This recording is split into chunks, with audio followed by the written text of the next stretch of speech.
I mean, what's human intelligence? So what kind of law? All the laws in the world aren't going to help these guys. He needs a majority on this one. Yeah, well, that's the point. All the laws in the world aren't going to help this guy. You know.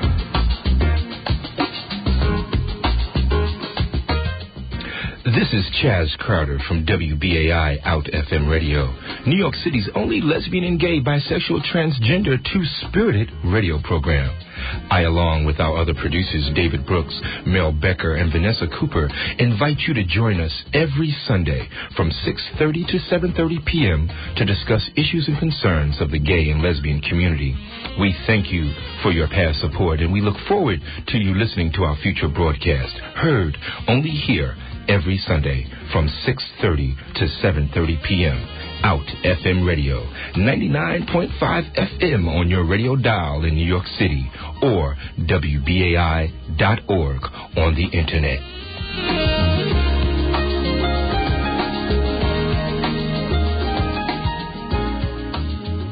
And you are listening to WBAI in New York at 99.5 FM. It's currently 8 p.m. on this Tuesday night. And assuming you're not watching the State of the Union, you're listening to us off the hook. The telephone keeps ringing, so I ripped it off the wall. I cut myself while shaving, now I can't make a call. We couldn't get much worse, but if they could, they would. On the bombs was the best effect for words. I hope that's understood. On the We registered a site, didn't even have Ford's name in it. It contained an insult to another automobile company, the F word followed by General Motors.com. And we thought it was just kind of, a social commentary. And the court agreed. Now, why did Ford sue us? Well, because we pointed the site at Ford as kind of a political statement, I guess, is probably the best way to say it. It was really just kind of a joke, and they didn't see the humor in it. Well, even though they lost the case, we just found out that they're appealing to the Sixth Circuit. And what does that mean? That means we get to go through the whole thing all over again, including the whole spending money part. So it's a big waste of time, a big waste of resources.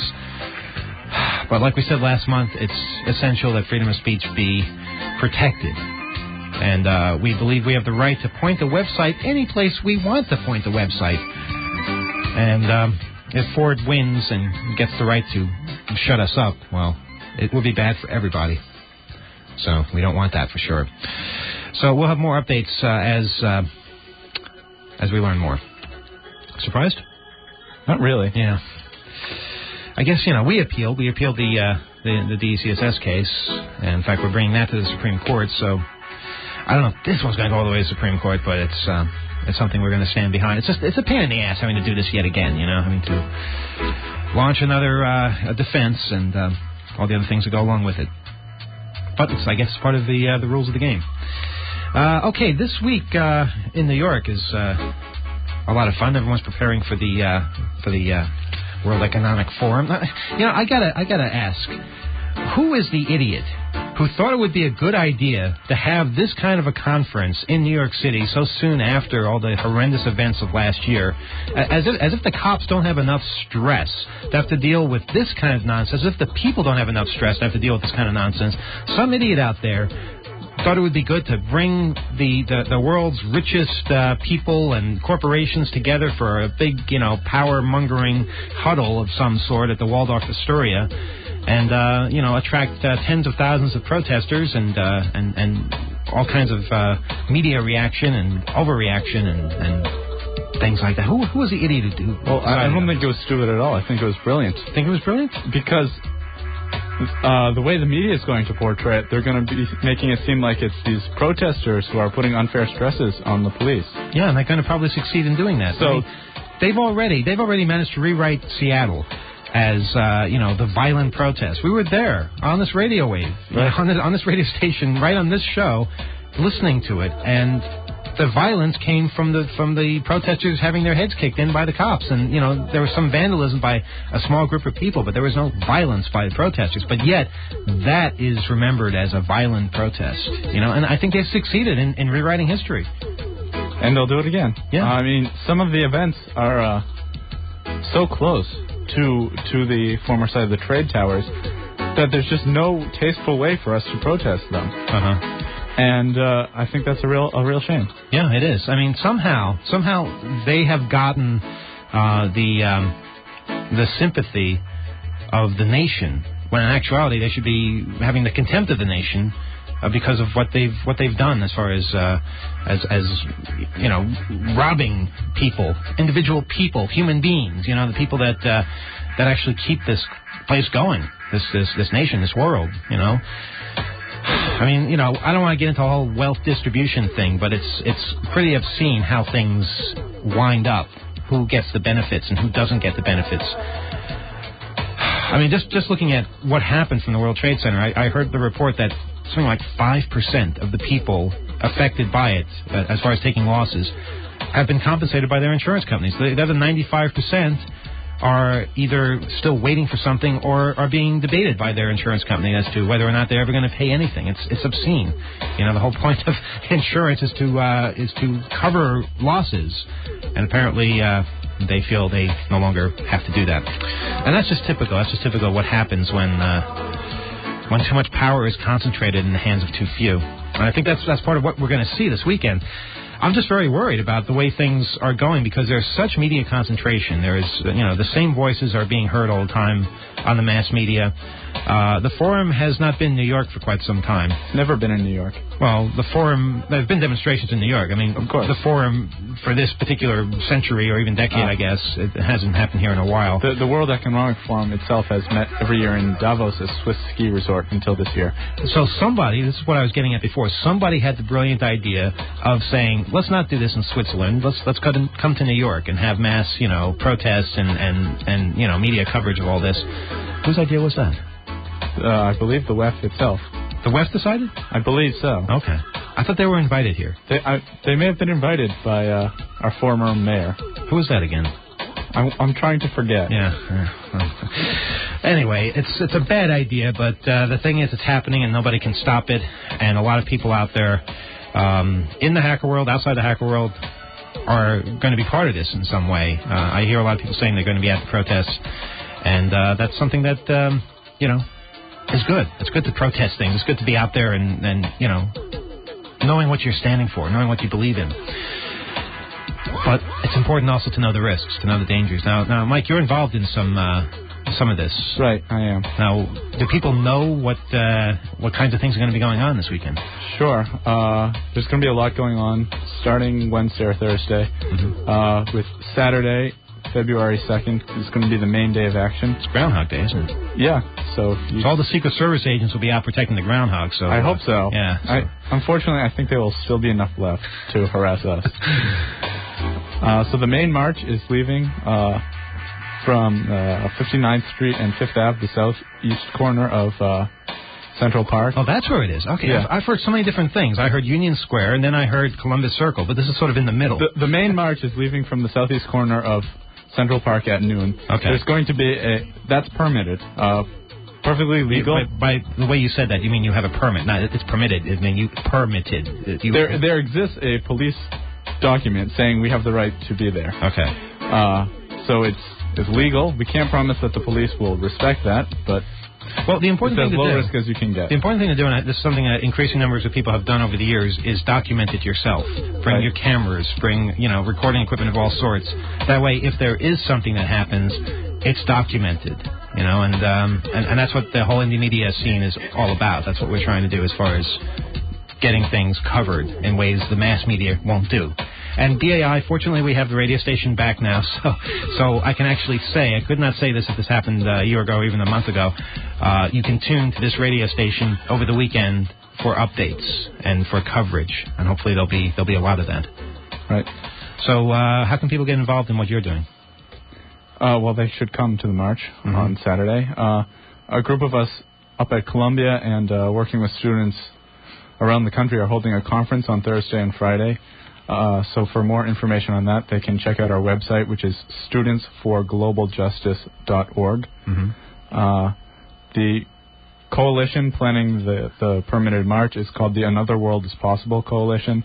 So their website is anotherworldispossible.com. .org is somebody else who you don't want to go to. So be careful. Typical, okay. You see, if we were corporations, we'd be in court about this. Right, and .net is yet a third person who are pretty nice, but they're not the people I'm talking about. What about .info and .biz? I don't know about that. Okay, you better reserve your domain names now, because otherwise somebody else will do it. Okay, have you heard about the site raisethefist.com? Raisethefist.com. Yes. I don't recall what it is. Well, it's one of those activist sites, I guess is the best way to describe it. But well, actually, it's not an activist site anymore because it was raided last week on, I believe it was January 23rd. I'll read what they've released so far. Heavily armed with high-powered machine guns, shotguns, handguns, the FBI, Secret Service, and Los Angeles Police Department surrounded the founder of RaiseTheFist.com in his house. For some reason, this release just refers to him as the founder. It's kind of like Nobody Beats the Wiz, the noble founder. But it's pretty easy to find out who it is just by doing a who is on the site. The founder was currently asleep, woken up by a relative who said FBI, police, and undercovers were currently up and down all the streets. Basically, they seized all the servers in political literature. RaiseTheFist.com is currently being run in a room of a house over a computer network, obviously. The room is literally ransacked. All equipment, discs, CDs, etc. were boxed up, loaded into a truck, and seized until further notice. Since 1999, RaiseTheFist.com has been under extensive government monitoring. At times, RaiseTheFist.com has received over 100 hits from the U.S. Department of Defense in a single day. The FBI, Police Department, NSA continually monitors the site on a daily basis. Even governments from the UK, Canada, Latvia, Belgium, Egypt, Finland, Australia, they all checked into the site from time to time. I'm not exactly sure how they know this, but they claim the FBI had also previously intercepted all packets going through the DSL line hosting the site and have seized additional accounts being used by the site. It's not yet known if this is a quote from the person actually running the site. It's not yet known at this point if the site will be back up. As of now, we have nothing, no more servers, no more network, nothing. My room remains completely ransacked. My neighbors remain shaken up by what happened. I most likely won't be getting any of the equipment back. They also took a lot of my political literature. Apparently their excuse for shutting it down was the militancy portrayed on the site. This is not true. This was an excuse. The same militancy they were concerned about is portrayed on at least 1,000 other websites across the Internet, and they haven't been touched by the federal government with the exception of remote monitoring. RaiseTheFist.com was progressive. It was going somewhere. Kids started creating clubs in their schools called Raise the Fist. People started utilizing the collective as a powerful resource for the activist/anarchist community. The federal government has been investigating me and the site very closely long before 9/11 and long before such militancy was even portrayed on the site. They knew the site had potential, that it was turning into something more than a site but a strong collective utilized by activists throughout the world committed to social justice, and that's become a crime. Justice has become a crime. Freedom has become a crime. Anyone actively disagreeing with policies of the U.S. is now automatically rendered a terrorist in the eyes of national security. Where RaiseTheFist.com will go from here, I don't know. Based on what I've been told, I'll most likely be in jail, so most of my focus will be towards getting an attorney. Pretty depressing stuff right there. But I should also point out that it's not that difficult to get a archive of what was on the site. If you go to web.archive.org, and then after that address type /web/star/http://raisethefist.com, you'll see archives of what was on the site. And you can judge for yourself and see how dangerous this site was. I'll tell you, one of the things that was on it that I was able to find from the archive was a picture of a bunch of, I believe these are Palestinian kids running, with a quote from Bush saying, "Either you're with us or you're with the terrorists." And along with this remark, let's get this straight. A president we did not elect, heading a government bought off by corporations, arrogantly and aggressively pushes a pro-corporate domestic agenda and foreign policy. Now, over 6,000 people are dead, and he says we're at war, fighting secret battles against unknown enemies, and he wants everyone to be patriots by forsaking our civil liberties and going shopping. Yeah, I guess that is kind of dangerous talk. Gotta shut things like that down. There's also a really good interview with the founder of Raise the Fist on the San Francisco Indie Media page, which can be reached at sf.indiemedia.org. That's spelled INDYMEDIA. And just look around there. One comment on there, which I think bears repeating, from one of the people reading the interview. I just had a scary thought. First, notice that this incident hasn't hit the mainstream media yet. Second, the feds didn't strike until a page documenting how to construct simple weapons went up. Third, there's a protest coming up next weekend, and the media has been preparing the public to expect something just short of a civil war. Put it all together, folks. I smell a trap. I smell a big trap. The pieces are falling into place. Makes it all the more important to stand up at WEF. W-E-F. Stand up, not trash the joint. Next weekend, in my humble opinion, won't be the time for symbolic destruction. Next weekend will be the time to prove demonstrators are not the violent, destructive force the New York media is preparing everyone to expect in anticipation of the, quote, heroic response from the cops who saved New York, unquote. Or am I just being paranoid? Well, I don't think he's being paranoid. I think that's a pretty astute observation. And if you watch the media, it's really... Have you watched the mainstream media? You kind of have to just see what they're up to. Yeah, I've been reading some articles in the New York Times from their website, and I don't enjoy the process. Well, I mean, I was listening to a terrific program we have here on this radio station last week called Counterspin. Right. That's put out by the people at Fairness and Accuracy in Reporting, which is a good thing to be. And they read an editorial from the Daily News, which literally threatened violence. The editorial threatened violence against the demonstrators. They say, if you come into our town and cause trouble, you can prepare to have the crap beaten out of you or something like that. It was horrible. It was an embarrassment.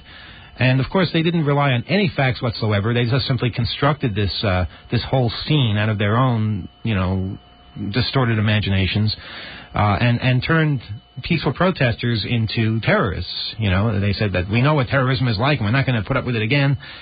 And it's just such an insult to see that, even if you don't agree with what people are marching for, or even if you're not sure yourself, to be prejudged that way, or to be lumped among the worst possible people. Let's say there are, a dozen people that are really horrible and stupid that happen to be at this thing. Are you going to judge all however many tens of thousands of people actually show up in the same way? I mean, imagine if it worked the other way. Imagine if you judged... Well, I got a good example for you. This is something from the Southern Poverty Law Center. They come up with some terrific stuff now and then. SPLcenter.org. Now, imagine if Americans were judged this way over the shortwave radio. You listen to shortwave. I know you listen to shortwave sometimes. I have a shortwave radio in my car now. Americans on shortwave. Well, it's interesting you should say that, because this article is about Americans on shortwave. And since this is something that we're sending out to the rest of the world, this is our image that we are sending out over shortwave, which is something that a lot of people here don't listen to, but people all over the place in other parts of the world do listen to. If you turn it on, you can hear all kinds of interesting things. You can hear, BBC and Radio Netherlands and all kinds of interesting news from other perspectives. Well, if you listen to what comes out of this country, you might be tempted to judge us based on the worst that you hear. It's called From America with Hate. Here's a quote. I'll tell you what, to the stinking sodomites out there, I'd like to beat you up. You make me sick. Looking at the pictures I've just seen today, bunch of stinking sodomite faggots. What you need is to be burned alive. That quote coming from Nathan, a 17-year-old member of Pastor John Lewis's congregation, aired on shortwave station WWFV of McKaysville, Georgia on May 16, 2001. Emanating from half a dozen shortwave radio stations scattered around the United States, the angry shouts and slurs of radical Americans are being beamed around the world to Japanese fishermen, Australian businessmen, and untold millions of other people. As people around the globe turn the knobs on their shortwave radios, hate speech, everything from the homophobic savagery of a 17-year-old Georgia boy to the calls of revolution of a neo-Nazi West Virginian, is more and more difficult to avoid, and the vast majority of these broadcasts are coming from America. Turn the tuning knob once or twice. Coming in clearly from WWCR in Nashville, Tennessee, anti-Semitic Colorado preacher Pete Peters is shouting, "The Bible," Peters thunders, "says it's okay to kill homosexuals." Give the knob another twist, and there is neo-Nazi William Pierce, leader of the National Alliance, describing Jews as a plague from his West Virginia home. Or tune in to WBCQ, the main station that began broadcasting shortwave a few years ago under the motto, Peace, Love, and Understanding. Ha! Tonight, Hal Turner is on. Some of these lazy-ass Latinos have got a lot of nerve, Turner hisses in a broadcast with a potential audience in the millions. It's bad enough that a whole bunch of them are slithering across the border with wetbacks and then bringing their savage third-world ways to the streets of civilized America. But then, once some of them get acclimated and assimilated, then they turn around and start saying that we should adapt to their view. Well, I'm sorry. America thrives because we rejected the third world savagery, the third world muck from which these people slithered, and I see no reason why we should adopt their policy. That's the kind of garbage you hear on shortwave coming out of America. I think that's enough. Yeah, actually, they thought so, too.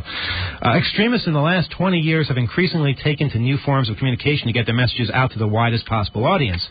In the 1980s, they began broadcasting on cable television, using local access laws to get racist, anti-Semitic, or homophobic broadcasts aired. Soon, they were convincing large numbers of AM and FM stations to carry similar broadcasts, often for free. It wasn't long before they went international on the Internet, putting up worldwide web pages that could be accessed from points around the globe. And they discovered shortwave.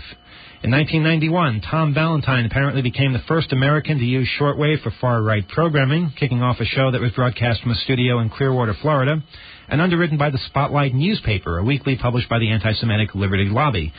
Although Valentine tended toward the conspiratorial rather than race, he also hosted anti-Semites like Eustace Mullins and Willis Carto, who founded Liberty Lobby in 1955. Valentine's show, which was often featured in the Spotlight and was successful in gaining a sizable audience, soon convinced other far-right luminaries to go to shortwave. By 1993, a dozen far-right talk show hosts were buying airtime on 3 high-power shortwave stations. 2 years later, in 1995, 28 far-right hosts were buying some 560 hours of airtime a month, and today, an estimated 1,100 hours are sold every month to the radical right.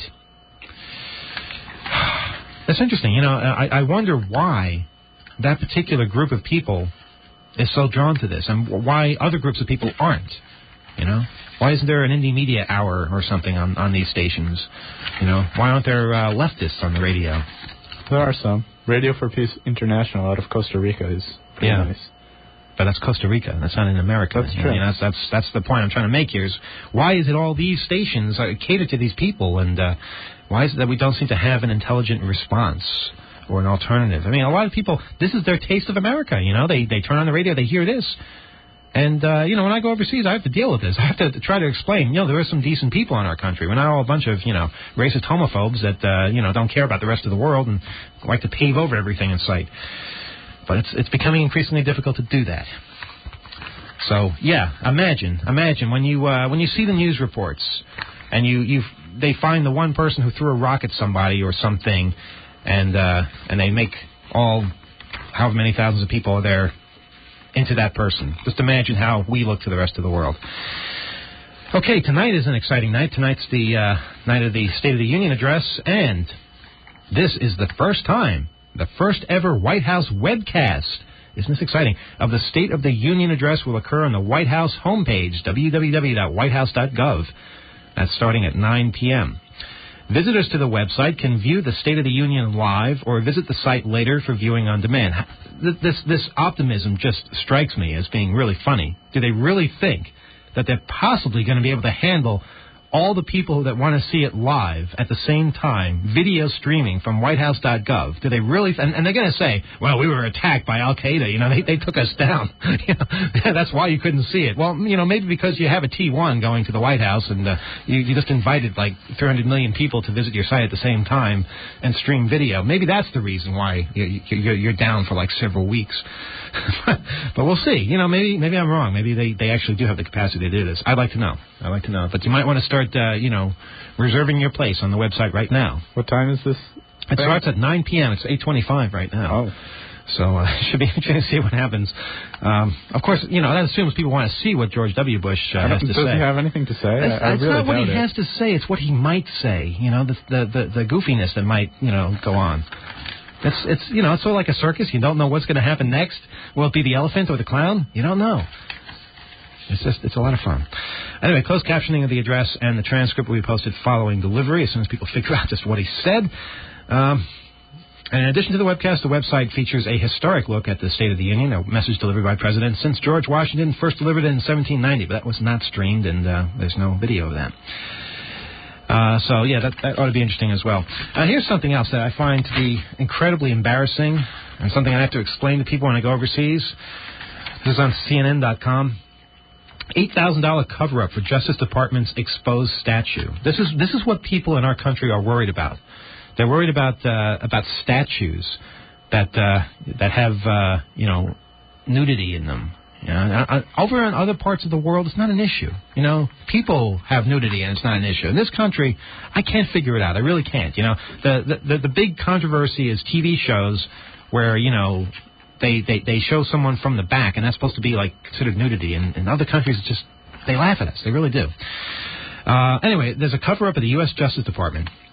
Justice Department spokeswoman said Monday about $8,000 has been spent for curtains to conceal 2 Art Deco aluminum statues of semi-nude figures in the building's Great Hall. At one end of the stage is a 1930s-era female statue representing the spirit of justice. Though she wears a toga-style garment, one breast is exposed. At the other end of the stage, a male statue represents the majesty of justice and has a cloth draped by his waist. Justice Department spokeswoman Barbara Comstock said the decision to install the curtains was made by Attorney General John Ashcroft's aide, who handles advance work. It was done for TV aesthetics, she said. TV aesthetics. The whole world has to be modified to fit into TV. When Ashcroft on November 8th announced plans to restructure the Justice Department to focus on terrorism after the... I imagine he meant to focus on the prevention of terrorism, not to focus on terrorism, but I don't know. Maybe it's a... Have you seen some of his new programs? Yeah, you know what? You might be right. Well, anyway, he was announcing those plans after the September 11th incidents, and photographers took pictures showing him with the towering female statue in the background. You could see her breast. Next to John Ashcroft. Do you know what kind of message that sends to the children? To see a female breast in back of somebody on a statue? My God. What horrible all those children who watch John Ashcroft's addresses. Yeah, well, they should be happy they're taking their eyes off his face, and looking at something a little bit more healthy. He did not know this was being done. What was being done? That there was a statue in back of him? He did not know this. I can't believe this is considered an incident in this country. He did not know this was being done. The Attorney General has more important things to do than worry about what appears in pictures. Well, I kind of agree that should be the case with everybody, but apparently it's not. The statues were hidden by curtains on November 20th when President Bush came to the Justice Department to name the building after the assassinated former Attorney General Robert Kennedy. Those curtains were rented. So the decision had to be made to buy dark blue curtains and install them because it would be more cost efficient than, I guess, continuously renting them. Monday, a day with no public events in the Great Hall, curtains with the Justice Department emblem in the center were placed across the stage, concealing the statues entirely. A former Justice Department official emailed a copy of an article about the statues to colleagues, adding the caption, Homeland Security. The female statue came in the 1980s when Attorney General Edwin Meese released the final report of his commission on pornography. I'm not sure what that means, if it was in the background while he was doing that or if that was part of his report. But regardless, what a bunch of idiots. I mean, this is what we focus on. This is what we consider important. Oh, it's sad. It really is. Okay, do we have any exciting news bits? Very quickly. A couple of things, and we'll take some phone calls. China's cyber police have been handing sweeping powers of control over the Internet as the communist authorities tighten their grip on access to information. Just weeks after joining the World Trade Organization, the Chinese government has begun a major censorship drive on its web-surfing citizens. New laws force Chinese Internet service providers to spy on their customers and provide detailed information to the government about their Internet surfing habits. Yeah, China will shape up as soon as they join the WTO. Makes sense, doesn't it? Of course. You know, capitalism equals democracy or something like that. No, right? I'm serious. They did shape up. We just have to shape up now. We're lagging behind. We're trying. Well, we're doing a pretty good job. Yeah. By this standard. An A for effort, but, so far a C for results. People are still cruising the net with, wanton abandon and going places that you wouldn't want to go if you were in kindergarten. But never mind. The Kremlin gained a near monopoly of Russia's national television stations yesterday. Actually, this was a few days ago. This was probably last Wednesday, when the independent broadcaster TV6 was abruptly taken off the air. Its journalists found themselves muzzled for the second time in less than a year. Most moved to the channel when their old station, NTV, was taken over by state-backed management last spring. Russia's press ministry pulled the plug on TV6 at midnight in compliance with a court order to suspend its license and wind up the company. Minority shareholders have exploited a defunct law to have the station declared bankrupt. Staff at the channel expected to learn their fate later this week, but discovered that their programs have been taken off the air overnight and even their phone lines temporarily cut. The closure provided an outcry across the political spectrum. It was a stupid thing to do and a major mistake, said Boris Nemtsov, a leading liberal. It was absolutely unacceptable, the Communist Party leader Gennady Zyganov said. Viewers who switched on TV6 yesterday morning, again, this was last week sometime, expecting to see its mix of hard-hitting news and entertainment, found a sports channel's coverage of the Australian Open tennis tournament instead. Yeah, it's the world is just getting to be one closed community, isn't it? Okay, book a flight in the future, and computers could start zipping your name through dozens of databases to see if you've recently visited a hostile country, paid for a ticket in cash, or caught the attention of immigration officials or the FBI. The goal is to track whether a traveler's past behavior, not race or ethnicity, not only race or ethnicity, that is, fits the profile of a terrorist. That, according to Representative Mike Honda, his vision for the future of air security means that he's pushing a bill to spend $15 million to start designing such a system, which could mean big business for Silicon Valley companies, which happens to be where he's from. Cross-matching law enforcement records and private travel data could give authorities weeks to track down suspicious passengers or flag questionable travelers and their bags if they buy tickets the date of the flight. It's not profiling in the traditional terminology, said Honda, who sits on the House Aviation Subcommittee. I'm speaking of mapping people's movements and determining if they require extra scrutiny, profiling on behavior, not on appearance, race, or ethnicity. He said current requirements to screen luggage, matching bags with passengers, hand searches, or sending bags through bomb detection machines don't go far enough. The bottom line is, how do you know that people on the flight manifest are okay, not just their bags? You have to profile. So, basically what this means is if you do certain things that they say are suspicious, that makes you into somebody that has to be looked at a little bit more closely. Now, I predict this system will become a dismal failure when they realize that the people who travel the most and on the shortest notice are business people. That's true. That's true. I don't understand why, just because you buy a one-way ticket, you're immediately suspicious. You know, they claim that that's true. But what if you don't want to come back, you know? I mean, what if you're going back to a different place than when you're starting from? Or what if it's actually cheaper to travel one? Sometimes it is. Sometimes it's cheaper, you know? Or what if you decide to buy something with cash? You know? A lot of poor people use cash. They don't have credit cards. I guess a lot of poor people are suspicious. I guess that's the conclusion we have to reach. Well, you learn something new every day. Okay, let's take a look at some listener mail, and then we'll take some phone calls, 212-209-2900. Some really bad news, and this is something that I take a personal interest in. I don't know if you heard about this. They canceled Family Guy.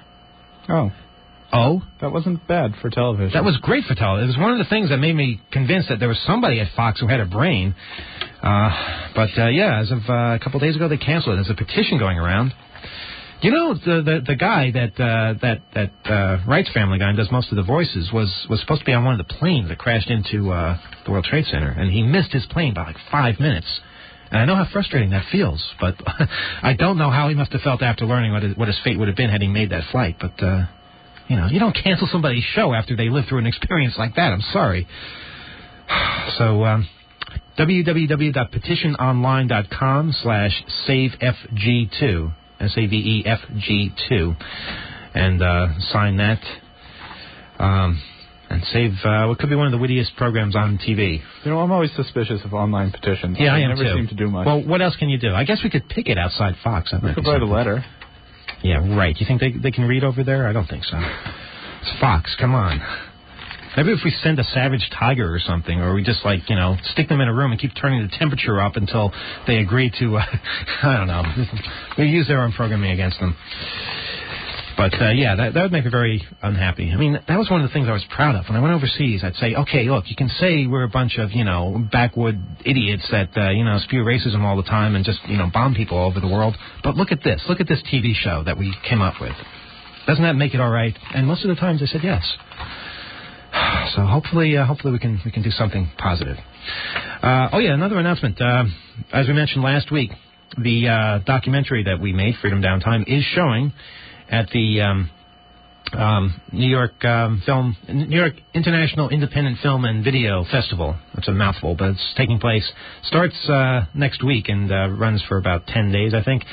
And we have a screening. We actually have a screening of our documentary. I may sound shocked, but that's because, I'm always shocked when someone actually, takes an interest in something like this. And we're showing it in a real theater in Midtown Manhattan. I can't stress enough, this is probably the best showing we will ever have of this film. I mean, it is going to come out on video, and we'll have screenings at hacker conferences, but I don't think we're going to have one in Midtown Manhattan in a New York City theater. Now, the thing is, I get email from these people that are running the festival, and they list all the films that are being shown and how they're doing so far. And wouldn't you know, our own Gary Null, who does a program here on this radio station every day, a health program, he has a film too. And his film has been selling like you wouldn't believe. They have 2 showings now. They sold something like 450, 500 tickets. We've sold 17 tickets, folks. 17. Maybe people are having trouble finding their credit cards or something, or they just, they may be a bit wary, thinking that we're kidding. We're not kidding. We're not kidding. If 17 people are in a theater that is meant to hold 300, no matter how good the film is, and I don't know, it's up to you how good the film is, it's going to seem like it sucks because there won't be anybody there.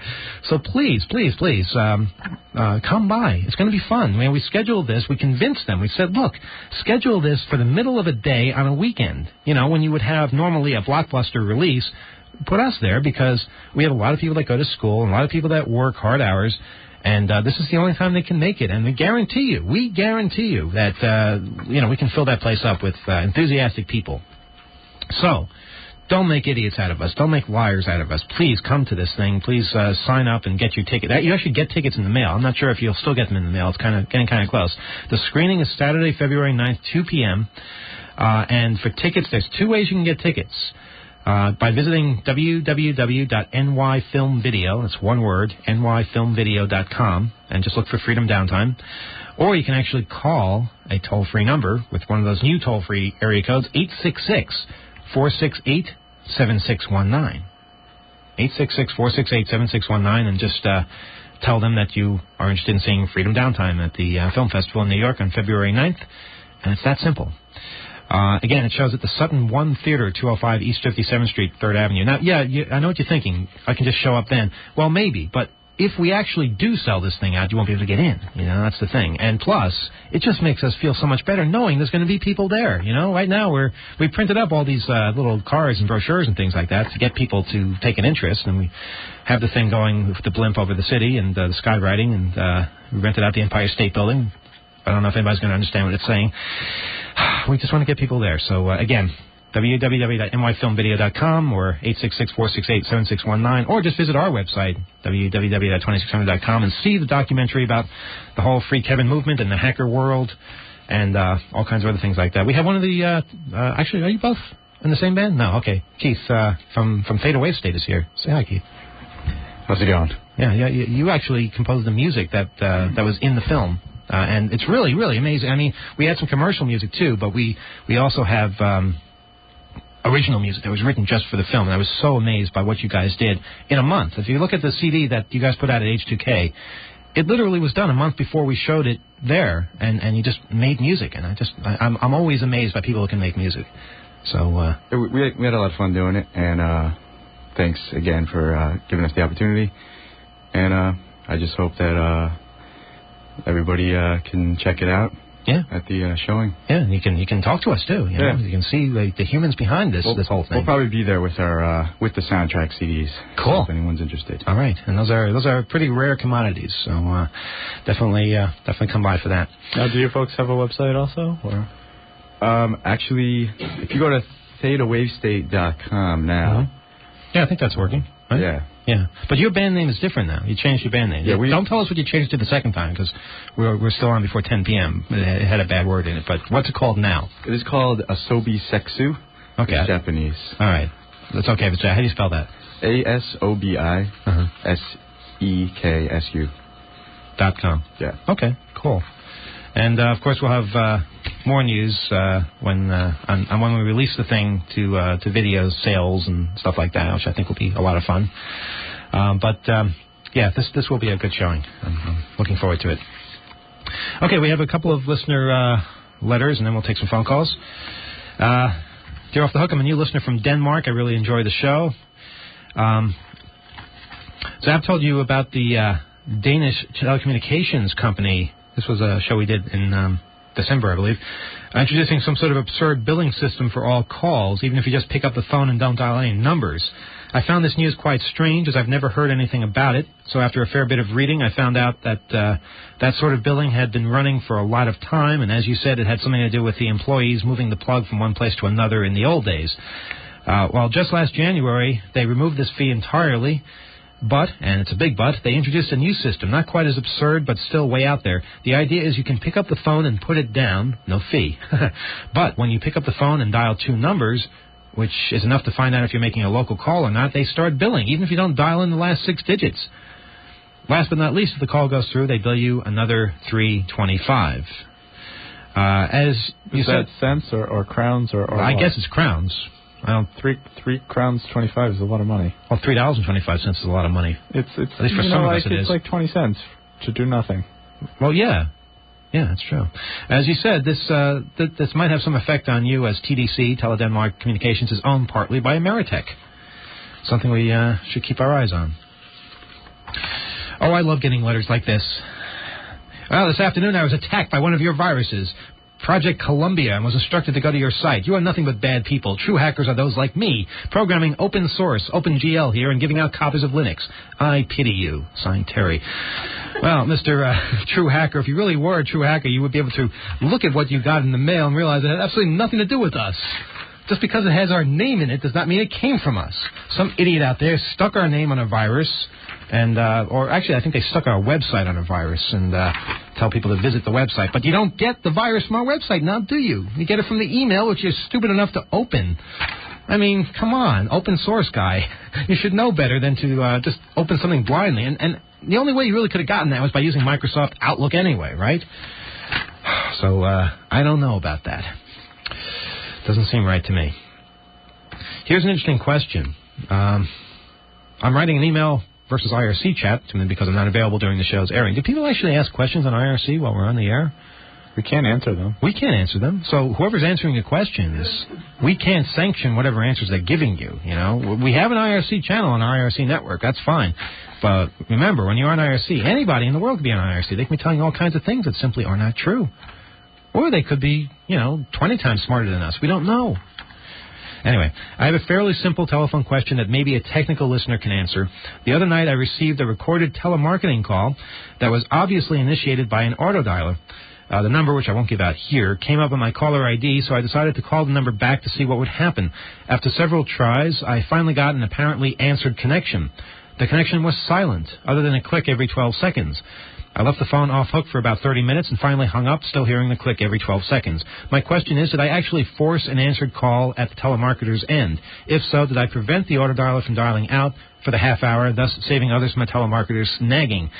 I think many people will be interested in an answer to this one. If it's true that I blocked a telemarketer, maybe others would like to experiment on their own. Signed, Dave. Well, yes, you did block a telemarketer in a sense. First of all, it's very, very rare that caller ID will be sent on a telemarketing call. I don't think I've ever actually seen it myself. You usually get something that's unavailable, meaning that the number won't show up as either private or a number, or you'll get a block call. Most likely, though, you'll get something that just says unavailable, meaning that they don't send the caller ID data. Keep in mind, a phone switch can be programmed. You can actually send false caller ID data. It happens all the time. If you have access to a switch, and many companies do these days, you can program it to send whatever information you want. So caller ID is kind of worthless in that sense. But since you had this one opportunity to actually call the telemarketer back, you did. And the 12-second click you heard each and every time was them picking up the phone to dial out.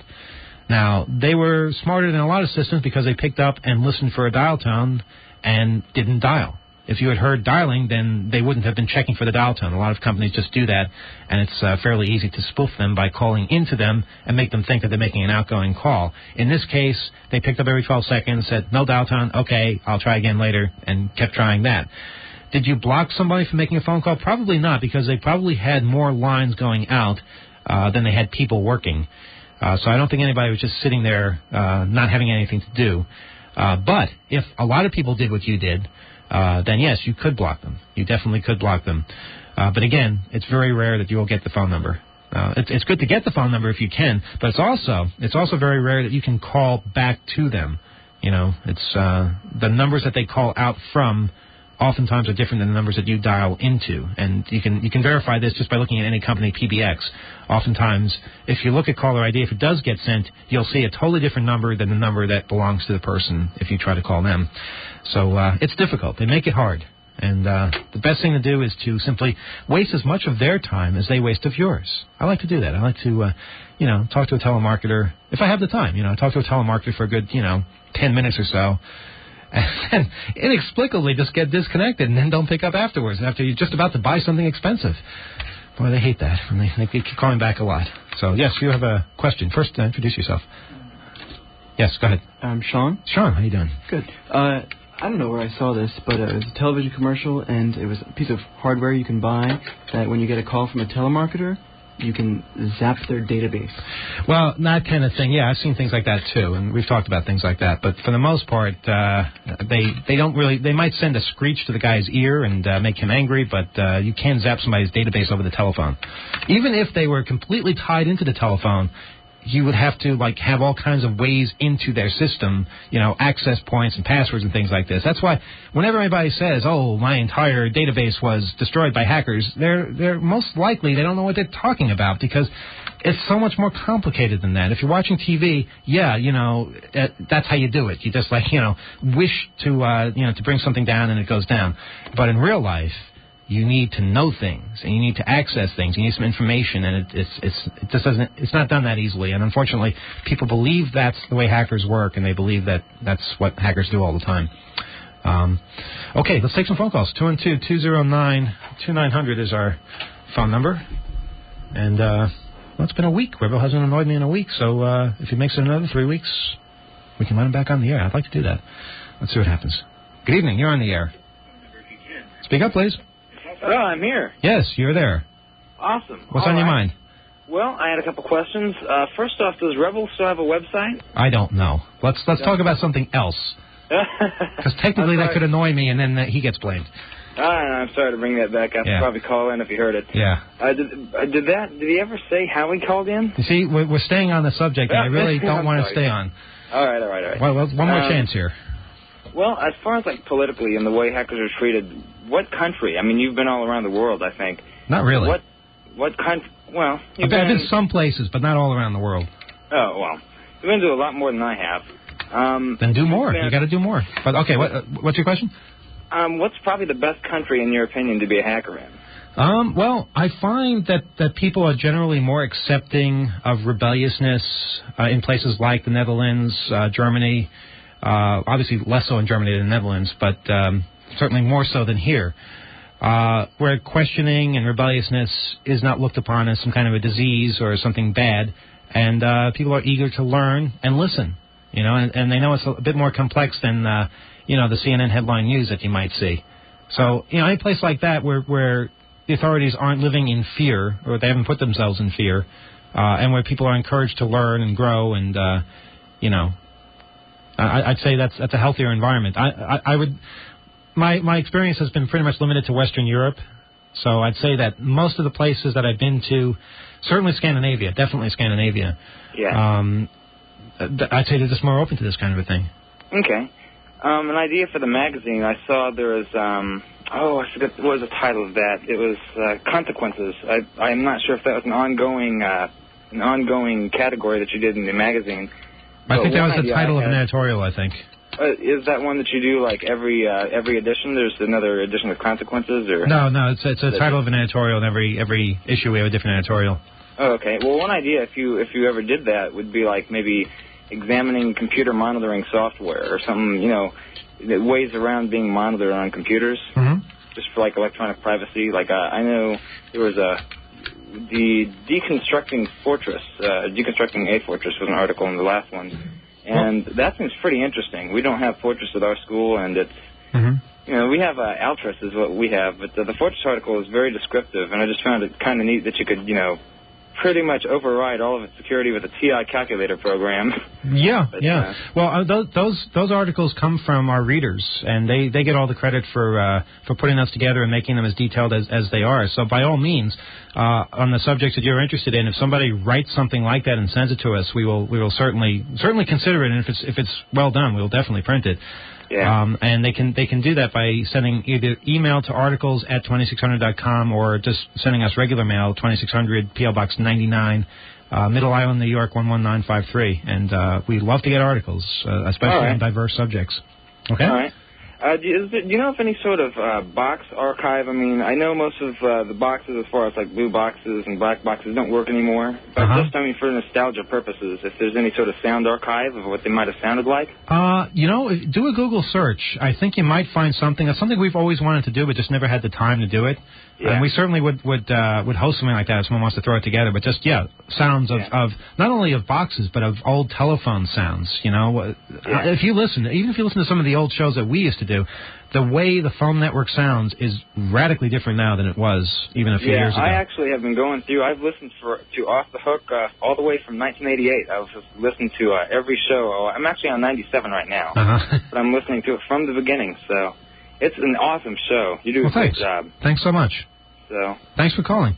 Yep. All right, you take care. I'll tune back in on Real Audio. I'm in Kansas City, Missouri, actually. Okay, well, I guess we won't be seeing you at the screening then, but hopefully we'll see you at H2K2, which will take place in July. I wish I could come. I do, but I don't have the money for like a plane ticket right now. Well, come to the conference in July. You can save up for that. All right. All right? All right. We'll have more details on that. Back in. All right, take care. Call from Kansas City. That's pretty good. Oh, wait, we didn't say. Was it Kansas City, Missouri, or Kansas City, Kansas? Totally different places. I don't know. No. That makes all the difference in the world. He said Missouri. Okay. All right. That's cool. Good evening. You're on the air. Hi, Emmanuel. Hi, Mike. How you doing? I have a bit of news about the WEF protest. Okay. The Electronic Disturbance Theater is going to be setting up a virtual sit-in. I love those guys. And it's basically a denial of service tool which they've tailored for the World Economic Forum website. And you can download it and set it up, and basically you're just tying up the web traffic. Well, I don't know if that's really smart. Well, because I mean, that's just basically, you know, I like clever things. I like things that show kind of an art form. But just tying something up, I mean, anybody could do that. But, I mean, yeah, I understand that, and usually I'd agree with you. But I think in the case of sort of activists, not just vandalism, they actually have a point behind it. It makes a little more sense in the very fact that this is not just one person vandalizing it. This is like a movement in which people will sit in. A large group of people will download this and sit in. And there are many other attacks planned across the weekends on their websites. But you see, on a sit-in, you get your message out. You have your signs. You have your chance. By just simply silencing somebody else, I don't know, that just seems like a tactic they would use. That's the only thing that bothers me about that. I'd rather just have people visit a different website instead of their website. In fact, I would say, even though this is certainly something that would get me in a lot of trouble, I would say that defacing their website is more of a statement than blocking their website. I definitely agree with you. But I would not recommend that people do that in this day and age because they'll probably be, put in a cell with Bin Laden or something. And I think that you have a definite point. But the very fact that we can kind of distribute the blame for this, and you can't nab one person for a mass electronic sit-in. No, but you can condemn everybody for it. I don't know. I just think there's so much more to say and so many clever ways of saying it. If you wanted to win somebody over who was not already part of the movement, I don't think you'd win them over this way. Of course, the World Economic Forum website is probably not run by the brightest people in the world. Yes. Last year, someone, I don't know who, got a list of all participants' names, address, and credit card numbers. Now, that was brilliant. You see, that's using their own stupidity to condemn them. This year, we have a list of all their names, titles, companies, and countries, not their credit card numbers. And imagine if somebody had blocked access to that website so that they couldn't get all that information and show how stupid they were. You know? And that's if you want to see this year's list, it's on anotherworldispossible.com. Okay. Anything else, caller? Because we got to go. No, that's it. Okay. There's a 2600 meeting this Friday before all the mayhem starts in New York City. Hopefully not a prelude to it. But that takes place in New York at the Citicorp Center between 5 and 8 p.m. Just in the lobby. Just look where all the security guards are looking, and that's where we are. And, of course, 2600 meetings take place all over the world on that Friday, the first Friday of the month. Go to 2600.com/meetings, and you'll find out all about it. So I guess we'll tell people how things went when we know how they went next week. And assuming, of course, we're not all in jail. Yeah, assuming we're not in jail, assuming everything is copacetic. And we have a fundraiser coming up, too, which we'll have more information on as we learn more. For Off the Hook, Emmanuel Goldstein, have yourselves a good night. See you next week.